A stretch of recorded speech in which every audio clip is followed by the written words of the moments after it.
This is one of the most disgusting things that I've seen in a long time, and the question that I have is, where are the commanders? Where's the chain of command? Where's the chain of command that would allow their soldiers to stand by and watch children being abused, let alone direct them to do just that? Stand by.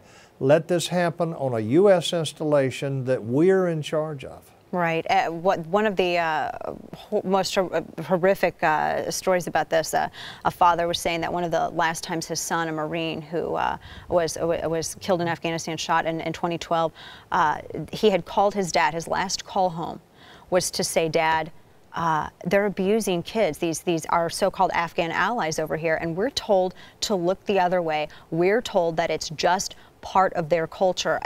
Happening on, and I understand that, you have an objective, and our soldiers have an objective over there, but when it's happening on U.S. base, which is, that's basically U.S. soil, correct me if I'm wrong.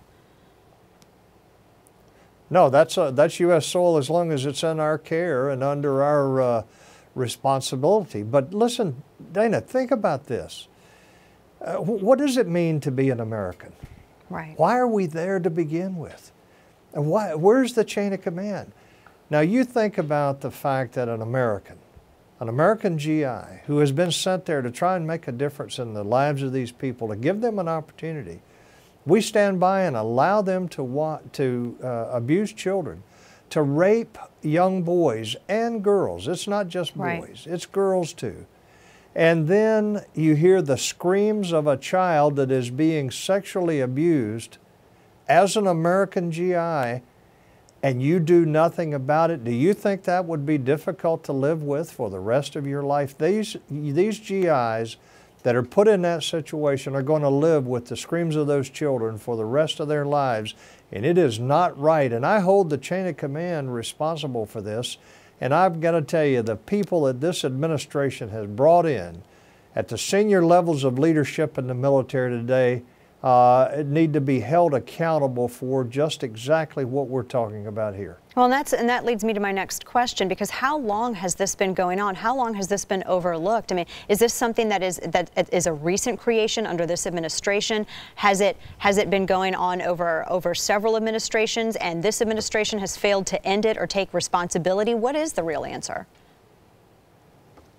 Well, I don't think that, I certainly can't give you that answer, but the case of Sergeant First Class Martland, who is the Special Forces non-commissioned officer who was decorated for valor, yes, and in fact, in his last assignment was a runner-up for non-commissioned officer or instructor of the year in the Special Warfare Center, has been put out of the Army based on a situation that occurred in 2011. So this didn't just come up overnight. He was relieved for cause for punching out a police chief who was not only raping a 12-year-old boy, but beat the boy's mother when the boy's mother came and turned him in. And this goes back to 2011, so it's not a new thing.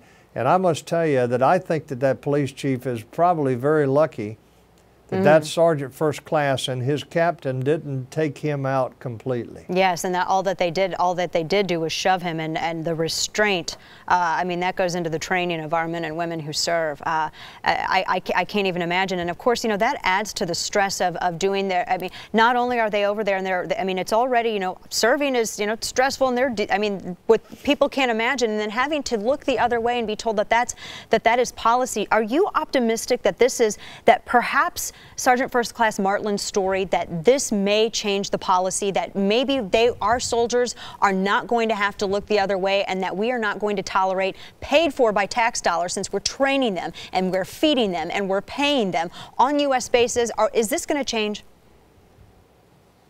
Well, I think it is, and I think a lot of it has to do with just what you're doing on your program right now.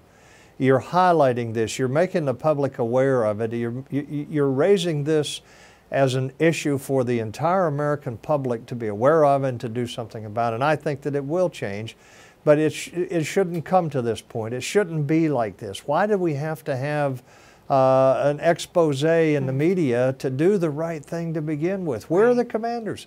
Where's the chain of command?